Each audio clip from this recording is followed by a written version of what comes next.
காலைதோறும் கர்த்தருடைய வார்த்தையை கேட்க வந்த உங்களை ஆண்டவராக இயேசு கிறிஸ்துவின் இனிய இன்ப நாமத்தினாலே வாழ்த்தி வரவேற்கின்றோம்.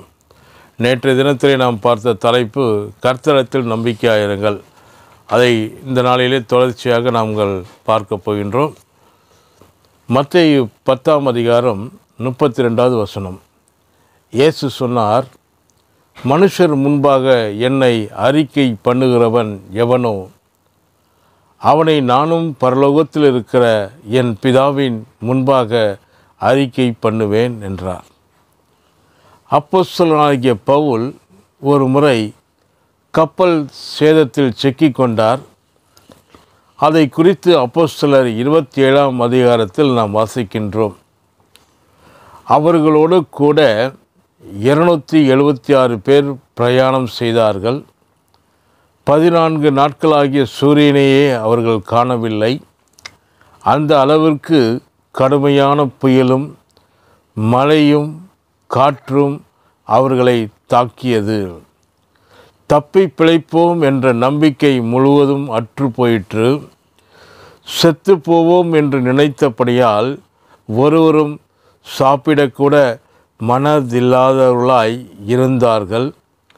ஆனால் அப்போஸ்தலனாகிய பவுல் கர்த்தரிடத்தில் நம்பிக்கை வைத்திருந்தபடியால் தேவன் அவருக்கு தரிசனமாகி, கப்பற் சேதம் மாத்திரம் உண்டாகும், பிரயாண சேதம் உண்டாகாது என்று சொன்னார். இந்த தேவனுடைய வார்த்தையை விசுவாசித்த பவுல் அவர்கள் மத்தியில் எழுந்து நின்று இவ்விதமாக சொன்னார்.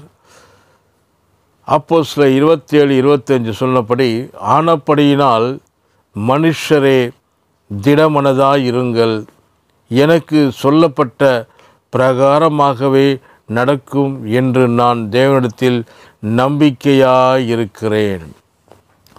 தன்னுடைய நம்பிக்கையை எல்லோருக்கும் முன்பாக பகிரங்கமாக அறிக்கையிடுவதை பார்க்கின்றோம். தேவன் சொன்னது போல அத்தனை பேரும் தப்பி பிழைத்தார்கள். பெரிய நன்மைகளை சுதந்திரித்து ஆசீர்வாதமாய் வாழும்படி நாம் அழைக்கப்பட்டிருக்கிறோம். அதற்கு தேவன் பேரில் வைக்கிற நம்பிக்கை மாத்திரமே வழியாய் இருக்கின்றது. ஆதியாகமம் 12ஆம் அதிகாரம் 1 முதல் 3 வசனங்களை நாம் வாசிப்போம் என்று சொன்னால், நீ உன் தேசத்தையும் உன் இனத்தையும் உன் தகப்பனுடைய வீட்டையும் விட்டு புறப்பட்டு நான் உனக்கு காண்பிக்கும் தேசத்திற்கு போ. நான் உன்னை பெரிய ஜாதியாக்கி உன்னை ஆசீர்வதித்து உன் பேரை பெருமைப்படுத்துவேன். நீ ஆசீர்வாதமாயிருப்பாய். உன்னை ஆசீர்வதிக்கிறவர்களை ஆசீர்வதிப்பேன், உன்னை சபிக்கிறவர்களை சபிப்பேன். பூமியில் உள்ள வம்சங்கள் எல்லாம் உனக்குள் ஆசீர்வதிக்கப்படும் என்றார். ஆபிரகாம் தேவன் மேல் நம்பிக்கை வைத்து அவருடைய சொல்லுக்கு கீழ்ப்படிந்து தன் தேசத்தை விட்டு புறப்பட்டு கர்த்தர் காண்பித்த தேசத்திற்கு போனான். கர்த்தர் மேல் நம்பிக்கை வைத்த அவனை கர்த்தர் ஆசீர்வதித்து செல்வ சீமானாக மாற்றினார் என்று வேதத்திலே நாம் பார்க்கின்றோம். ஆதியாகமம் 13ஆவது அதிகாரம் 2வது வசனம். ஆபிரகாம் மிருக ஜீவன்களும் வெள்ளியும் பொன்னுமான ஆஸ்திகளுடைய சீமானாய் இருந்தான். ஆபிரகாம் இப்படிப்பட்ட உயர்வை கனவிலும் கண்டிருக்க முடியாது. ஆனால் கர்த்தர் பேரில் நம்பிக்கை வைத்தது நிமித்தம் கர்த்தர் அவனுக்கு பெரிய நன்மைகளை உண்டு பண்ணி கொடுத்தார். அருமை நண்பர்களே, ஆபிரகாமைப் போல தாழ்வான நிலைமையில் இருக்கிறீர்களா? வாழ்க்கையில் எந்தவித முன்னேற்றமும் இல்லாமல் சிறுமைப்பட்ட நிலையில் வாழ்ந்து கொண்டிருக்கலாம். எதிர்காலமே நமக்கு கேள்விக்குறியாக இருக்கலாம். நிம்மதி இல்லாமல் சரீர பலவீனங்கள், சோர்வுகள், இளைப்பாறுதல் போன்ற காரியங்கள், கடன் பிரச்சனைகள் போன்ற காரியங்கள் வாழ்க்கையை கசப்பாக்குகின்றது. கர்த்தர் மேல் நம்பிக்கை வையுங்கள்.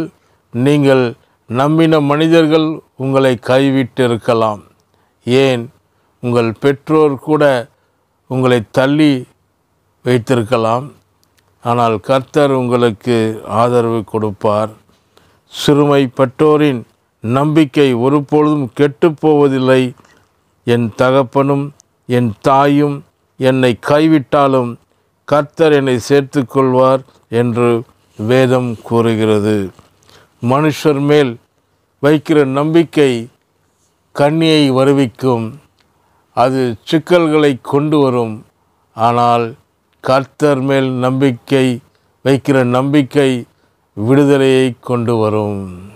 கர்த்தர் தாமே ஆசீர்வதிப்பாராக. ஆமென்.